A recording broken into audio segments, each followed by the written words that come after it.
avec la vision de son Excellence, Monsieur le Président de la République, Monsieur Bassirou Diomaye Diakhar Faye, et avec les engagements du gouvernement en faveur d'une gouvernance exemplaire fondée sur la responsabilité, l'intégrité et la reddition des comptes.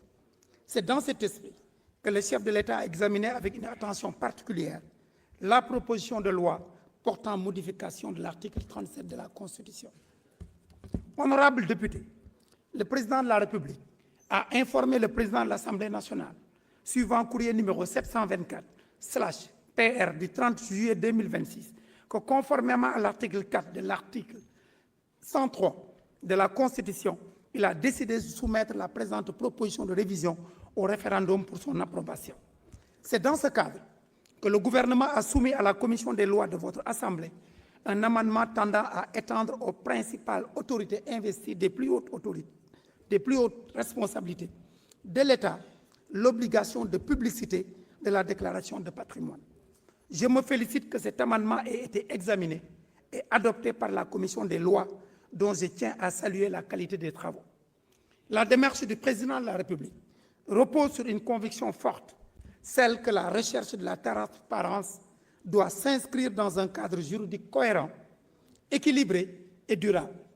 Une réforme de cette importance ne peut se limiter à des ajustements ponctuels, mais doit s'intégrer dans une réflexion globale sur nos institutions.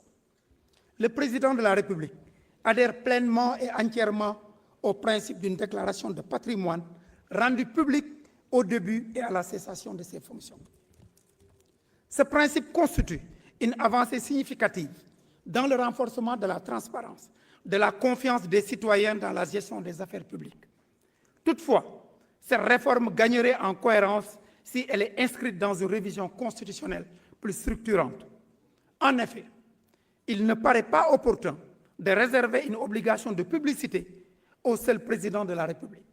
Les exigences de transparence doivent s'appliquer dans un souci d'équilibre institutionnel et d'égalité devant l'obligation de probité aux principales autorités investies des plus hautes responsabilités de l'État, notamment le président de l'Assemblée nationale et le Premier ministre.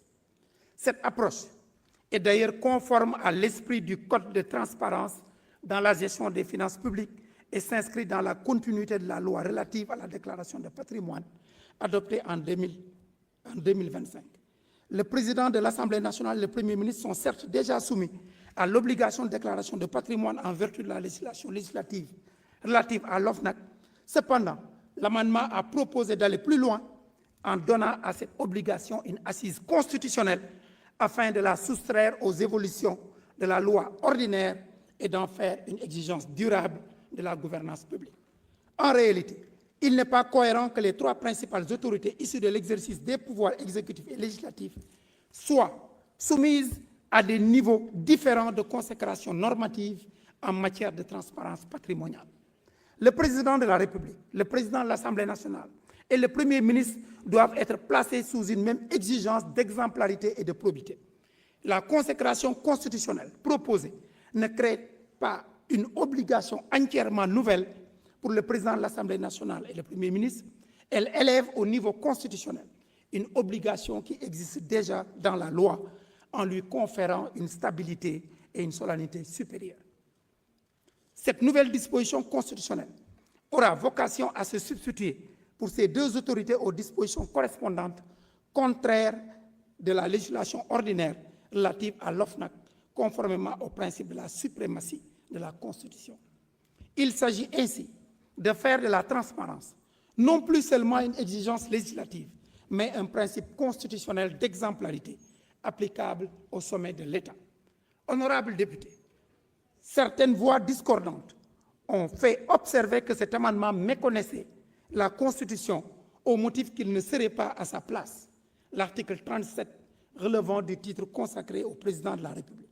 Cette position ne résiste pas à l'analyse juridique et à la légistique. D'abord, l'agencement des dispositions constitutionnelles relève plutôt d'un choix légistique relatif, propre à chaque constituant. Ainsi, l'article 68, dernier alinéa de notre Constitution, traite dans le titre 7, consacré au rapport entre le pouvoir exécutif et le pouvoir législatif, de la Cour des comptes, alors que celle-ci relève du pouvoir judiciaire régi par le titre 8. On aurait pu multiplier à loisir ce genre d'exemples de ce procédé rédactionnel dans la Constitution. Par ailleurs, en droit comparé, là où la Constitution française traite au titre 2 consacré au président de la République de la dissolution de l'Assemblée nationale, le constituant sénégalais a préféré la rattacher au titre 7 relatif au rapport entre le pouvoir exécutif et le pouvoir législatif. Cela démontre qu'aucune règle intangible n'impose une classification unique des dispositions constitutionnelles. Ce soit rédactionnel, obéit avant tout à un impératif de clarté, d'intelligibilité qui autorise et même commande que des dispositions concernant plusieurs institutions soient regroupées dans un même article lorsque cela renforce la lisibilité du texte. Ensuite, la technique de l'assimilation, bien connue de la rédaction constitutionnelle, permet précisément d'étendre par une même disposition le régime applicable à une institution à d'autres institutions, sans qu'il soit besoin de répéter la règle dans chacun des titres qui leur sont consacrés, ce qui garantit l'égalité de traitement et évite les redites. Enfin, l'article 37 étant l'unique disposition de la Constitution traitant de la déclaration de patrimoine, il en constitue le siège naturel le plus approprié pour associer, outre le président de la République, le président de l'Assemblée nationale et le Premier ministre. En effet, à défaut de saisir cette occasion, il aurait fallu insérer ailleurs des dispositions séparées, ce qui aurait inutilement alourdi le texte constitutionnel sans apporter la clarté recherchée. Le siège retenu par l'amendement n'est donc pas seulement conforme à la logique légistique constitutionnelle, mais il en est également la meilleure illustration et ne saurait en conséquence constituer un motif d'inconstitutionnalité. Honorables députés, il n'est pas nécessaire par ailleurs de créer un régime juridique spécifique au président de la République en renvoyant le contenu de la déclaration de patrimoine à un nouveau dispositif particulier. Le droit positif comporte déjà les instruments nécessaires. Il convient plutôt de s'appuyer sur le régime de droit commun institué par la loi relative à la déclaration de patrimoine ainsi que sur la loi organique relative au Conseil constitutionnel afin d'assurer l'unité, la lisibilité et la stabilité de notre ordonnancement juridique. Dans cette même logique de cohérence globale des réformes, il conviendrait que la déclaration de patrimoine soit également érigée en pièce constitutive du dossier de candidature à l'élection présidentielle. Rendue publique avant le terme du scrutin, elle permettrait d'asseoir la transparence dès l'entrée en compétition électorale et pour le candidat proclamé élu, elle tiendrait lieu de déclaration d'entrée en fonction. Cette articulation unifiera dans un même dispositif l'exigence de transparence exercée en amont au stade de la candidature et celle exercée en aval dès la prise de fonction sans multiplier les régimes déclaratifs. C'est pourquoi le président de la République souhaite qu'une réforme de la Constitution et du Code électoral vienne consacrer pour tout candidat à l'élection présidentielle l'obligation de joindre une déclaration de patrimoine parmi les pièces constitutives de son dossier de candidature sous peine d'irrecevabilité. À cet égard, lors de la séance plénière du 29 juin 2026, le président de la République avait déjà précisé qu'il est en phase s'agissant de la gouvernance publique avec l'exigence d'équilibre et d'équité dans le traitement des dirigeants. À ce titre, il réitère qu'il souscrit entièrement au renforcement de la transparence de la déclaration de patrimoine à travers sa publicité et son exigence, tant à l'entrée qu'en fonction de la cessation.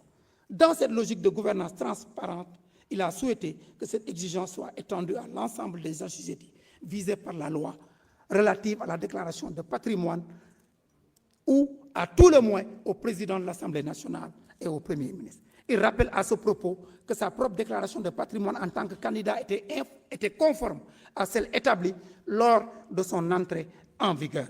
Honorables députés, le président de la République demeure fortement attaché au principe de la transparence. C'est dans cet esprit que le gouvernement se félicite de ces observations, soit trouvées et déjà trouvé leur traduction dans leur amendement adopté par la Commission des lois, dont l'adhésion témoigne de la pertinence de la démarche proposée. Je vous remercie. Merci.